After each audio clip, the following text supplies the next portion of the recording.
This is your afternoon report brought to you by Sky Sports News. Coming up, the Premier League investigates the weekend's postponed games. We look ahead to tonight's live football and the latest on England's search for a new coach. But first, the day's big transfer story, and West Ham have turned down an improved bid from Manchester City for Craig Bellamy. City are believed to have offered around £9 million for the striker. Mark Hughes knows Bellamy well after managing him at international level with Wales and for a season at Blackburn. He scored 9 goals in just 26 appearances since moving to Upton Park from Liverpool for £7.5 million 18 months ago. Blackburn have signed young Macclesfield striker Nick Blackman for an undisclosed fee. Blackman hasn't played a first-team game this season but played 12 times last season, scoring once. He's signed a 2.5-year contract.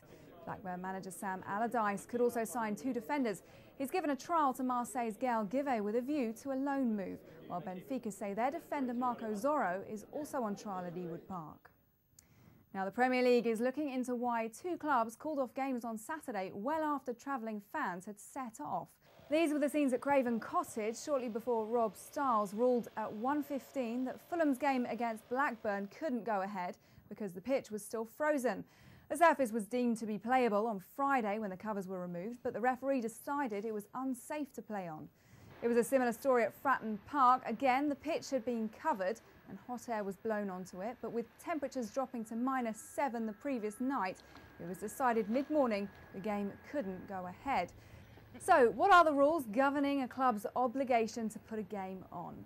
The Premier League's Rule 127 says this: each club shall provide and maintain an undersoil heating system or some other adequate system of pitch protection to the reasonable satisfaction of the board.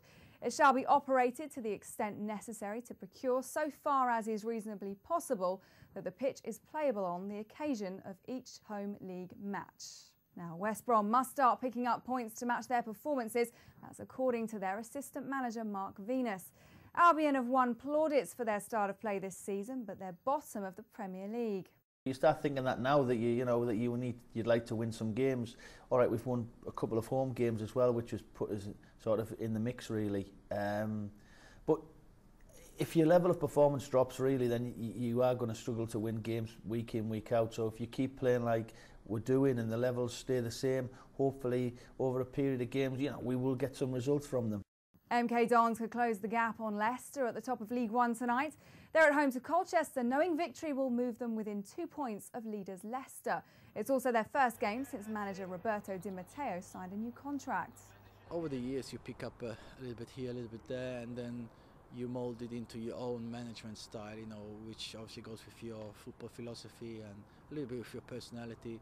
I mean, Eddie Newton, obviously, me and him, we have kind of same philosophy, so that helps. We are thinking more or less the same way, in the same direction.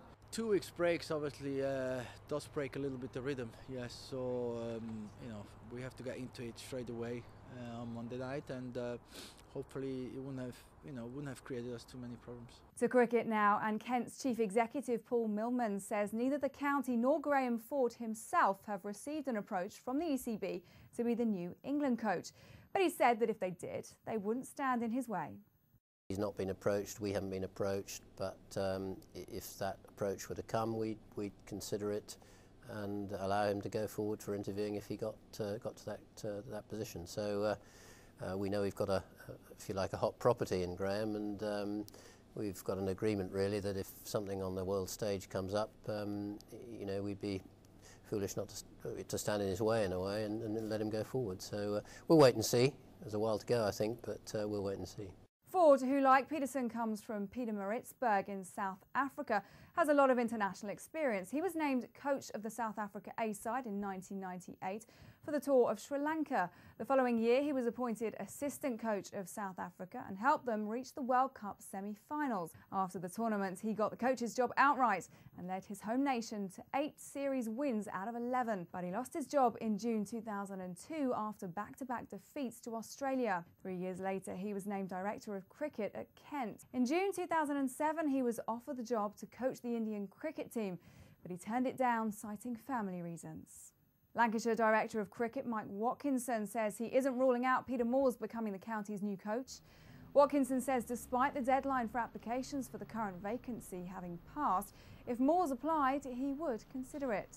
Coming up on Sky Sports, there's League One football tonight with MK Dons versus Colchester from 7:30 on Sky Sports 1 and HD1, and the 5th one-day international between New Zealand and the West Indies is live on Sky Sports 1 from 11 tonight. And as ever, you can keep up to date with all the latest stories and transfer developments on Sky Sports News. That's Sky Digital Channel 405.